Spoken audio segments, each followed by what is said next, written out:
Pernahkah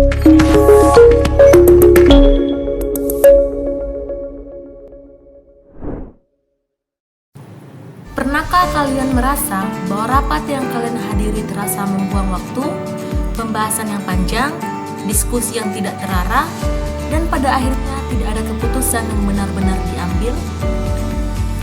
Sebenarnya, rapat bisa menjadi alat yang sangat efektif dalam pengambilan keputusan dan koordinasi kerja, asalkan dirancang dengan baik. Dalam video ini, kita akan membahas tentang bagaimana cara merancang dan menjalankan rapat yang efektif, mulai dari memahami konsep rapat, perencanaannya, hingga bagaimana mencatat hasilnya agar dapat ditindaklanjuti dengan baik. Apa itu rapat dan mengapa penting? Sebelum kita masuk lebih dalam ke teknisnya, mari kita pahami dulu apa sih sebenarnya rapat itu. Pengertian rapat. Rapat adalah pertemuan yang diadakan oleh sekelompok orang untuk membahas suatu hal, baik itu berbentuk diskusi, pengambilan keputusan, atau penyampaian informasi. Rapat bisa diadakan dalam berbagai skala, dari pertemuan kecil antar tim hingga rapat besar yang melibatkan banyak pihak. Kenapa rapat itu penting? Dalam dunia kerja dan organisasi, rapat memiliki peran yang sangat penting. Tanpa rapat yang efektif, komunikasi bisa terhambat, koordinasi menjadi tidak jelas, dan keputusan yang diambil bisa tidak optimal. Rapat yang baik harus mampu menyampaikan informasi dengan jelas, mencari solusi atas masalah yang ada, serta membantu dalam membangun strategi dan keputusan yang tepat. Tapi tentu saja, tidak semua rapat selalu produktif. Oleh karena itu, mari kita bahas bagaimana cara merancang rapat agar benar-benar efisien dan tidak hanya membuang waktu. Selanjutnya, merancang rapat yang efektif. Sebuah rapat yang baik selalu diawali dengan perencanaan yang matang. Tanpa perencanaan, rapat bisa menjadi tidak terarah dan berakhir tanpa kesimpulan yang jelas. Terdapat langkah-langkah dalam perencanaan rapat. Yang pertama, menentukan tujuan rapat. Hal pertama yang harus dipastikan sebelum mengadakan rapat adalah tujuannya. Apakah rapat ini diadakan untuk memberikan informasi kepada peserta, untuk mencari solusi atas suatu masalah, atau untuk membahas keputusan strategis yang penting?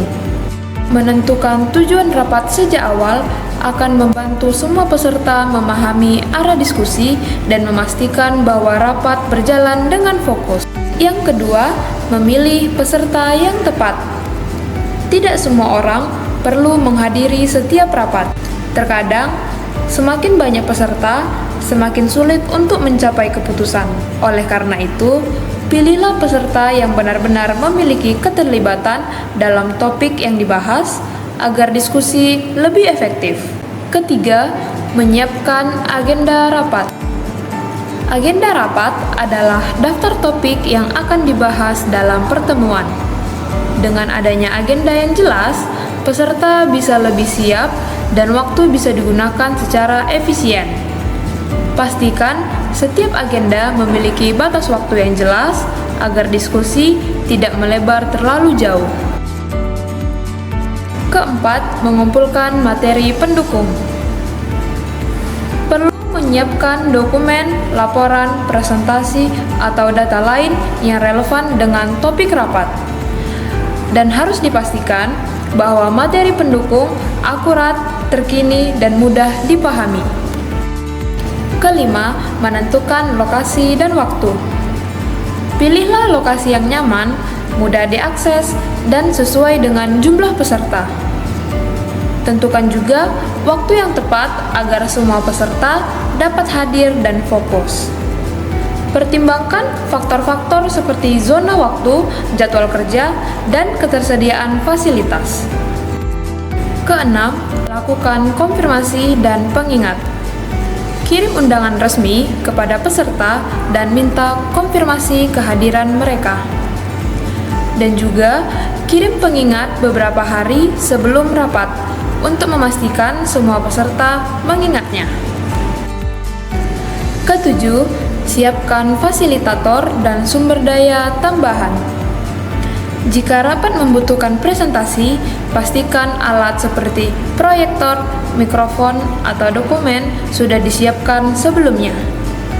Ruangan juga harus nyaman dengan pencahayaan dan sirkulasi udara yang baik agar peserta bisa fokus. Selanjutnya yaitu pengaturan ruang rapat. Selain perencanaan, cara kita mengatur ruang rapat bisa sangat berpengaruh terhadap efektivitas diskusi. Tata letak ruang harus disesuaikan dengan jenis rapat yang diadakan.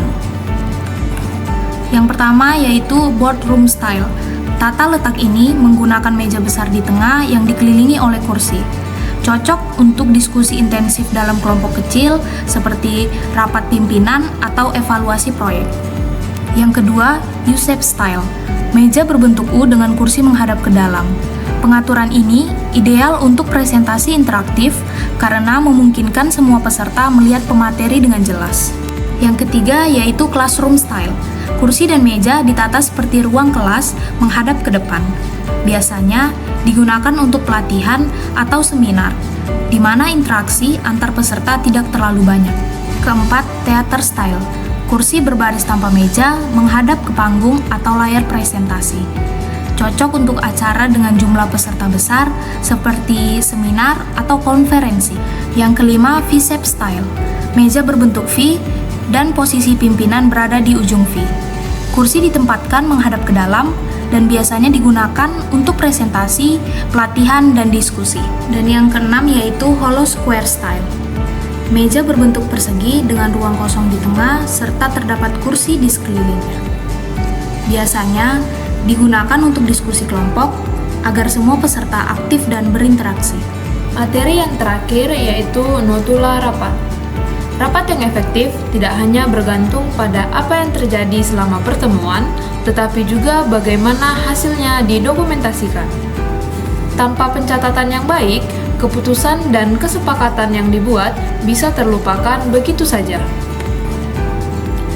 Apa sih itu notula? Notula adalah catatan singkat mengenai jalannya rapat, termasuk keputusan yang diambil, diskusi yang terjadi, dan langkah-langkah yang harus diambil setelahnya. Notula berfungsi sebagai dokumentasi resmi yang bisa menjadi referensi di masa depan. Bagaimana cara membuat notula yang efektif? Saat membuat notula, kita tidak perlu mencatat setiap kata yang diucapkan. Fokuslah pada hal-hal penting seperti siapa yang hadir, keputusan yang diambil, serta langkah-langkah tindak lanjut yang perlu dilakukan. Setelah selesai, pastikan notula diperiksa kembali untuk memastikan tidak ada kesalahan informasi, lalu segera bagikan kepada semua peserta agar mereka bisa langsung bertindak sesuai hasil rapat.